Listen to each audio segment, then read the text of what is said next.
లోకనాథ్ గారు చెప్పండి, పవన్ కళ్యాణ్ గారు అసలు ఒక్క కులానికే పదవులు ఇస్తారా డ్యామ్ డూమ్ అని అప్పట్లో చంద్రబాబు గారిని ఉద్దేశించి అన్నారు.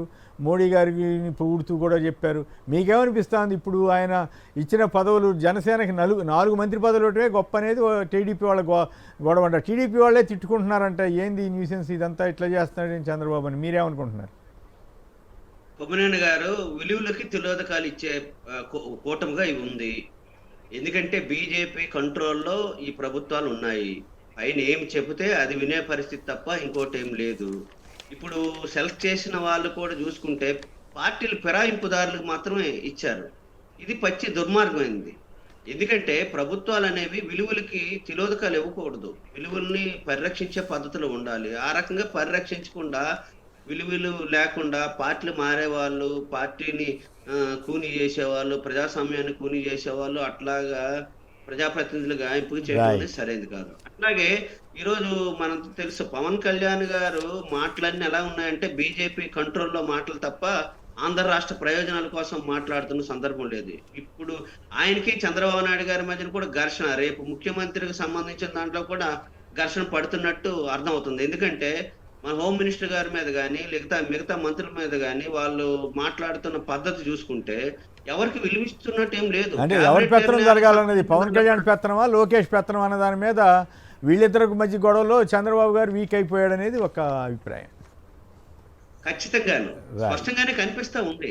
ఎందుకంటే ఎవరు భవిష్యత్ ముఖ్యమంత్రి అనే దగ్గర స్ట్రగుల్ పడుతున్నారు తప్ప కూటమి వాగ్దానాలు ఏమి ఇచ్చింది, ఆ వాగ్దానాలు ఎలాగ అమలు చేయాలనే దాని మీద అంటే అవి వాటిని కప్పిపుచ్చడానికి ఈనాడు ఆంధ్రజ్యోతి వంటి ఉన్నాయి కదా, వాటిని డైవర్ట్ చేయడానికి వాళ్ళు డైవర్ట్ చేస్తూ ఉంటారు.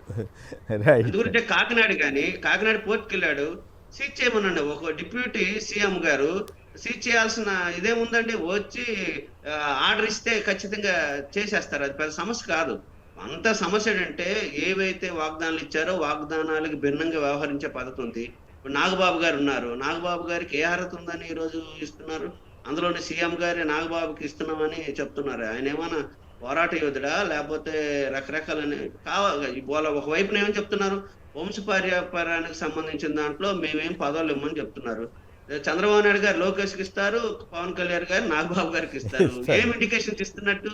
ప్రజల పక్షాన్ని ఉన్నట్టు, ప్రజల పక్షాన్ని పోట్లాడే వాళ్ళకి ఏమైనా ఉందంటే అదేం లేదు. కాబట్టి ఇవన్నీ దాంట్లో ఏంటంటే వీళ్ళిద్దరూ కావాల్సి ఉండే పెత్తనం ఎవరిది అనే దగ్గరే ఘర్షణ పడతా ఉన్నారు. క్షేత్రస్థాయిలో ఆ ఘర్షణలు స్పష్టంగా కనిపిస్తా ఉన్నాయి.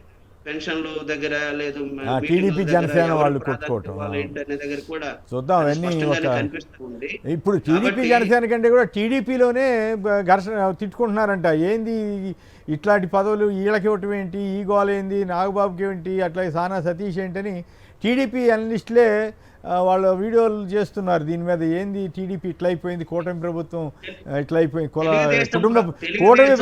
కుటుంబ ప్రభుత్వంగా మారిపోయిందని కొందరు వ్యాఖ్యానిస్తున్నారు. నేను స్వయంగా విన్నాను. తెలుగుదేశం అభిమానులే. తెలుగుదేశానికి సంబంధించిన దాంట్లో చాలా అసంతృప్తిగా ఉన్నారండి. ఎందుకు అసంతృప్తిగా ఉన్నారంటే మనకు స్పష్టంగా కనిపిస్తుంది, కేబినెట్ లో ఎవరు మాట వినట్లేదు.